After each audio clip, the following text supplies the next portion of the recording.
tubaye ikaze mu kiganiro mugiye kugezwaho ku bufatanye bwa Minisiteri y'Imicungire y'Ibiza n'Impunzi ndetse na Polisi y'Igihugu.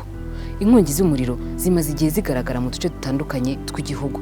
Mu kiganiro cy'uyu munsi tugiye kurebera hamwe igitera inkongi y'umuriro, tureba ariko n'ibyo umuntu yakora kugira ngo ayikumire cyangwa se ayirinde abigizemo uruhare cyangwa se yitabaje Polisi y'Igihugu, dore ko ifite n'umutwe ushinzwe ibyo gukumira ndetse no gutabara abahuye n'inkongi y'umuriro. Tubahaye ikaze mu kiganiro mugiye kugezwaho na Nicole Mutimukeye. Inkongi y'umuriro ni kimwe mu mpanuka cyangwa ikiza gishobora kwangiza ibintu byinshi kandi mu gihe gito. Mu Rwanda hamaze kugenda hagaragara inkongi z'umuriro zagiye zibasira inyubako z'ubucuruzi. Urugero ni nk'inzu z'ubucuruzi zo mu mujyi wa Muhanga. Abacuruzi baburiyemo ibicuruzwa byabo, ibikoresho bitandukanye ndetse n'amafaranga. Ba nyir'amazu nabo byarabahombeje. Ibigo by'amashuri, urugero mu karere ka Ruhango, mu kigo cy'amashuri yisumbuye cya Byimana ndetse na Aparud mu kagari ka Muhororo, nabyo byibasiwe n'inkongi y'umuriro. Ku banyeshuri muri ibyo bigo, inkongi y'umuriro yatumye bamwe baburiramo ibikoresho byabo, amakaye ndetse biranabadindiza mu masomo. Hari n'amazu yo kubamo kandi yari atuwemo n'abantu nayo yibasiwe n'inkongi y'umuriro.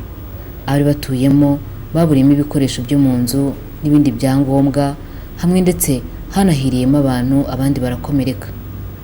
Amashyamba nayo cyane cyane mu gihe cy'izuba cyangwa se yatwitswe n'abantu ku bushake ajya yibasirwa n'inkongi y'umuriro. Ibi bikaba byangiza ibidukikije. Mu Rwanda hamaze igihe hagaragara inkongi y'umuriro mu duce kandi dutandukanye. Ese kuri Midimari inkongi y'umuriro muyifata ryari nk'ikiza? Nibyo koko hari igihe dushobora gufata inkongi y'umuriro nk'ikiza, kuko ubusanzwe ikiza gisobanurwa ko ari amakuba ashobora kuba ari kamere cyangwa se karemano, akaba nanone ashobora kuba yatejwe n'abantu, noneho ayo makuba akaba yakwibasira ubuzima bw'abantu ndetse n'imitungo yabo, ateza impfu, abakomeretsa n'ibindi bitandukanye. Bikitwa ikiza rero mu gihe ya makuba yaje akarenga ubushobozi bw'aba bantu, ni ukuvuga badashobora kubyikuramo cyangwa se bakeneye ubundi butabazi buturutse hanze yabo. Inkongi y'umuriro nayo ishobora kuza igateza impfu, ikangiza imitungo cyane cyane nk'amazu, ikangiza amashyamba nka za parike, ikica abantu, ikabakomeretsa, noneho bikarenga ubushobozi bw'aba bantu byabayeho cyangwa se bw'aka gace kibasiwe n'iyo nkongi y'umuriro. Muri icyo gihe tuvuga rero ko iyo nkongi y'umuriro yabaye nk'ikiza, kuko haba hakenewe ubundi butabazi burenze ubw'aba bandi byabayeho cyangwa se ubwa bya bintu byibasiwe n'inkongi y'umuriro. Ese nubwo mu Rwanda inkongi z'imiriro zimaze igihe zigaragara mu duce dutandukanye, byari byagera ku rwego rwo kubyita ikiza? Ntabwo twahita tuvuga ko byageze ku rwego rw'ikiza, nubwo zigenda zigaragara henshi hagiye hatandukanye, ntabwo birarenga ubushobozi bw'aho biba byabaye, kuko inzego z'ibanze ndetse n'inzego zibareberera zibatabara bagerageza guhangana nabyo, ariko ntabwo twahita tuvuga ko byabaye nk'ikiza. Ariko tuvuge nk'umujyi wa Kigali uramutse ufashwe n'inkongi y'umuriro, hakibasirwa nk'inyubako nini ihuriwemo n'abantu bagera ku 100 cyangwa se benshi, nk'isoko, nka hoteli runaka ikibasirwa harimo abantu, icyo gihe bitewe n'ingufu cyangwa se n'ubundi butabazi bwaba bukenewe, icyo gihe ho umuntu ashobora kuvuga ati habaye ikiza runaka bitewe n'ibyangirikiye aho ngaho. Ariko kuri uru rwego ntabwo twahita tuvuga ko inkongi y'umuriro yageze ku rwego rwo kwitwa ikiza.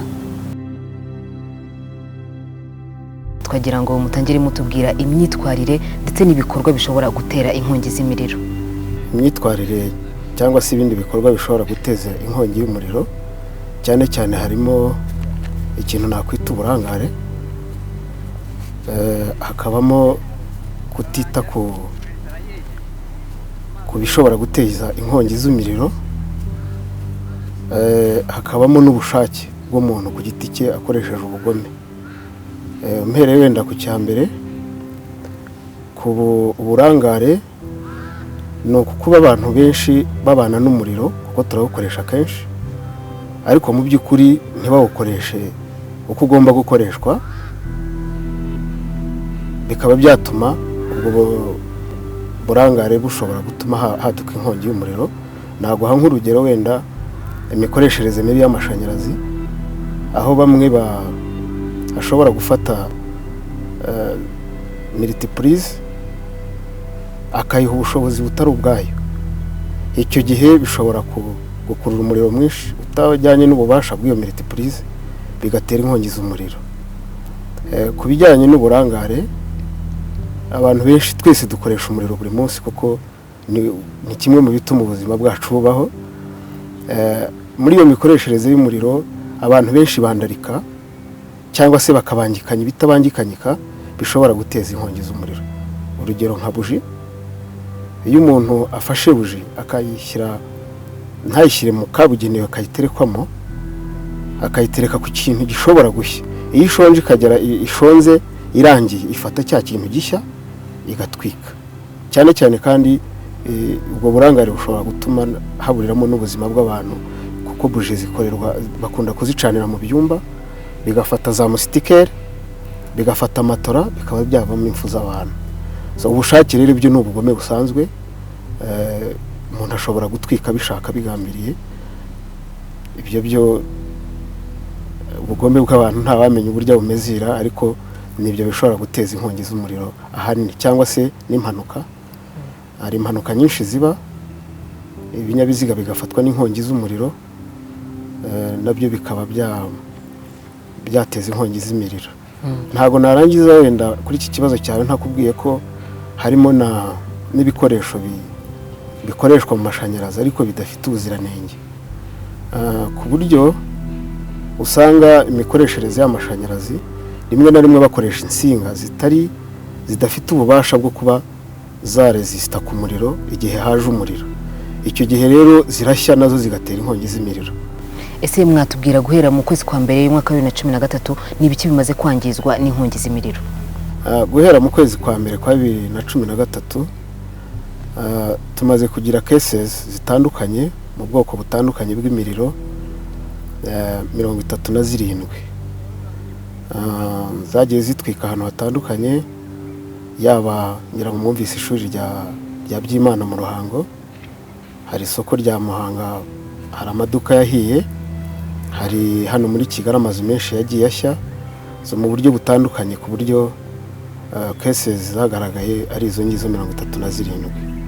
Amashyamba akunda gushya muri iki gihe cy'impeshyi, aho izuba riba ryavuye, ibyatsi cyangwa se ibiti bikuma kubera bwa burangare nahoze mvuga. Abantu bagenda banywa amatabi mu nzira, abantu batwika ibiyorero, abantu bagenda n'umuriro, kurahura umuriro, abavumvu bajya guhakura.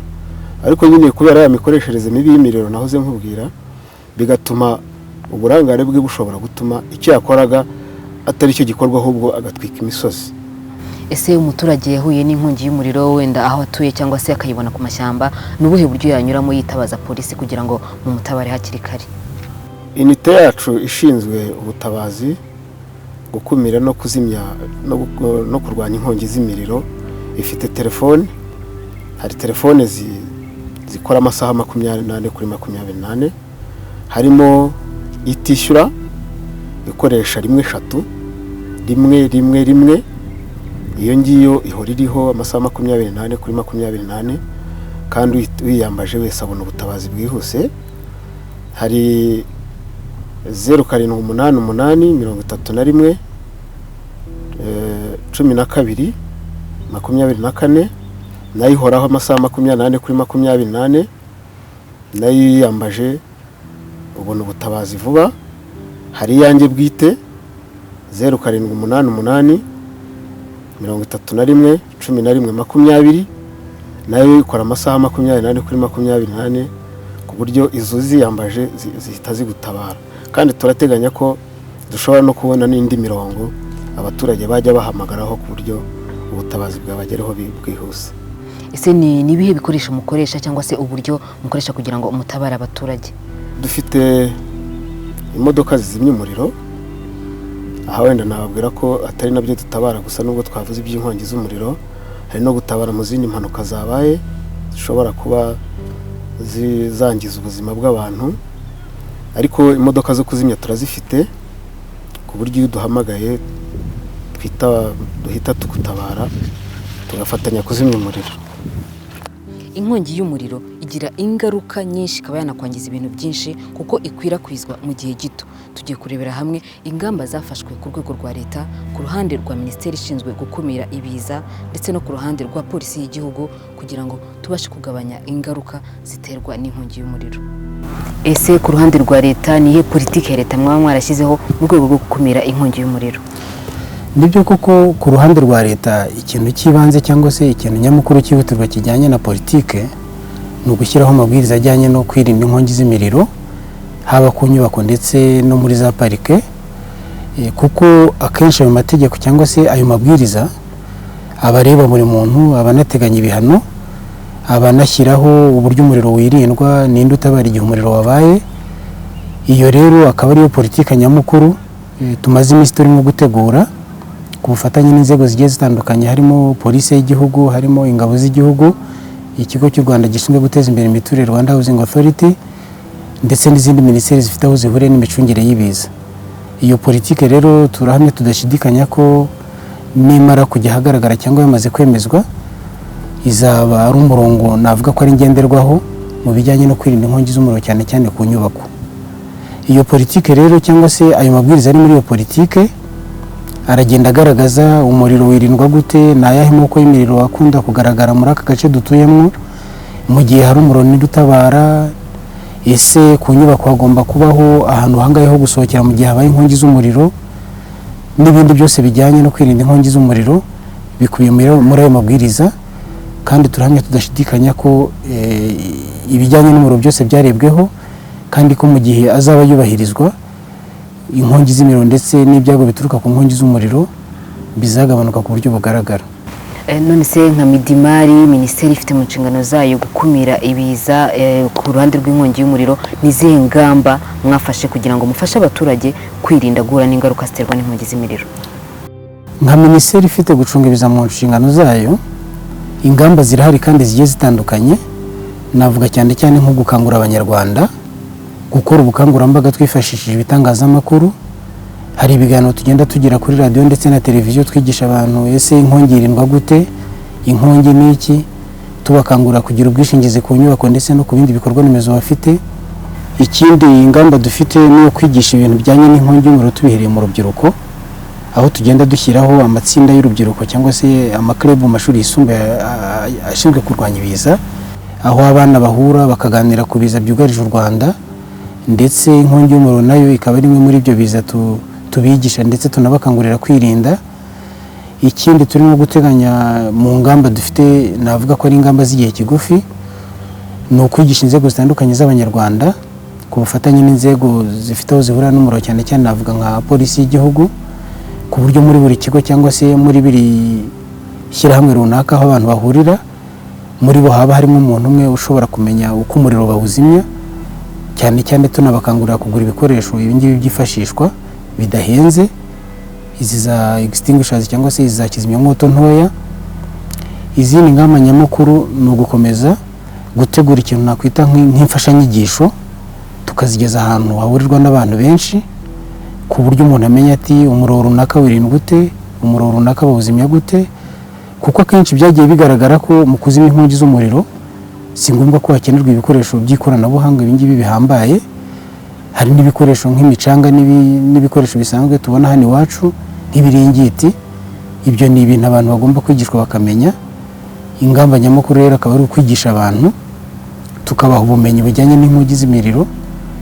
Ikindi akaba ari gukangurira ababifite mu nshingano kugenzura ibikoresho by'imiriro cyane cyane by'amashanyarazi. Ese ababitumiza bifite ubuziranenge, ese ku isoko ibikoresho bihari ni ibihe, ndetse n'abensitara cyangwa se abashyira amashanyarazi mu mazu bikaba bigomba kuba ngombwa ko tubakangurira ko ari abantu bagomba kuba barabihuguriwe, banabifitiye uburenganzira. Hari ikigo cya RURA gishinzwe gutanga uburenganzira ku bantu bakora imirimo ifite igihugu akamaro. Ibyo byose tubifite mu ngamba kugira ngo dukomeze duhangane n'inkongi z'imiriro, cyane cyane tuzihereye hasi mbere y'uko zibaho, kuko twabonye ko gukumira ikiza mbere y'uko kibaho bigira akamaro kuruta gutabara aho cyabaye. ese nka polisi y'igihugu ishinzwe gutabara abaturage ifite n'umutwe ushinzwe gukumira ndetse no gutabara bahuye n'inkongi z'umuriro, n'ubuhe bushobozi mufite kugeza ubu ngubu kugira ngo abanyarwanda bumve ko mufite ubushobozi bwo kuba mwabatabara? Ikibazo cy'imiriro ukurikije uko kigenda gifata intera, inzego zose zaragihagurukiye ku buryo twari dufite imodoka hano ku rwego rwa headquarters, ariko ku bufatanye n'izindi nzego hari izindi modoka zigiye kugurwa ku buryo mu minsi iza mu ntara hari imodoka zaho. Ikindi cya kabiri, usibye no gutabara physically bijyanye bizimyamwoto, ariko hari challenge yari ikomeye turimo turwana nayo ijyanye no kuba abantu batazi inkongi z'imiriro, batanazi n'uburyo ki bagomba kwifata kugira ngo bakumire cyangwa se bitabara igihe habaye inkongi z'imiriro, batagombeye wenda ko hazi izindi ngufu zagakwiye kuza zinabunganira. Ahangaha rero turimo turakora, turigisha abantu nibura kugira ngo bamenye, bagire ubumenyi bw'ibanze bwa ngombwa igihe babonye inkongi y'umuriro bashobore kuba bakwitabara, noneho natwe tubatabare ariko umuriro wahamye aho uri. Ndagira ngo wenda nkumenyeshe ko mu by'ukuri kuri iki kibazo cy'ubumenyi buke, twajyaga tujya gutabara, ariko wajya gutabara ugasanga abo utabara bifashe bategereje ubutabazi kuva muri polisi. Naguha nk'urugero, hari aho twagiye kuzimya dusanga inzu yakongotse, ariko igikuta cyasigaye hariho kizimyamwoto imanitse, kwa kundi imanitse nta kintu bayikozeho, ni ukuvuga ngo bayibonaga aho ngaho nk'umurimbo. Ikindi cya kabiri, n'abazigendana ubona bafite amamodoka, abazifite mu mabiro, abafite ubumenyi bwo kuzikoresha bari mbarwa, ku buryo umuntu yakiguraga nk'abazifite mu modoka abayifite kugira ngo yereke polisi gusa, traffic police, ariko nyirizina imodoka ihiye nawe yavamo akirukanka agasiga ishya, kandi nako bigenda kenshi. Cyangwa se ugasanga aragifite, kuko biriya bizimyamwoto bigira igihe bimara, ntabwo ari ikintu ugura kibaho forever. Iyo ukiguze kigira igihe kimara kikaba nta gaciro kigifite, ku buryo usubirayo kugira ngo bongere bakigarurire ubuzima bwacyo kibe cyagutabara. Ariko abenshi iyo ugiye kure gusanga cyarapfuye, agitwaye nk'aho yatwara irindi cupa ririmo ubusa ridafite n'icyo rimaze. Ibyo byose rero turabibahugurira kugira ngo bagire ubumenyi, banarebe igihe kibaye kirangiye bajye kureba abafite ubwo bushobozi, bongere babisubize ubuzima bwabyo. Ikindi ni inspection, dukora ubugenzuzi kugira ngo turebe nibura niba n'abo bantu niba twarabahaye n'ubumenyi, ese bo barigenzura, haba hari ibitagenda tukabibereka hanyuma bakabikosora. Ntekereza ko wenda bitangiye no kugira ingaruka nziza, nk'ubu aho tumaze kwigishiriza muri Nyarugenge baraduhamagara tugatabara, ariko twagera mu nzira bati nimwisubirireyo turahajimije. Ku buryo inyigisho turimo dutanga ziratanga umusaruro. Inzu 7 zizimijwe muri Nyarugenge, ubwo ni urugero ntanze,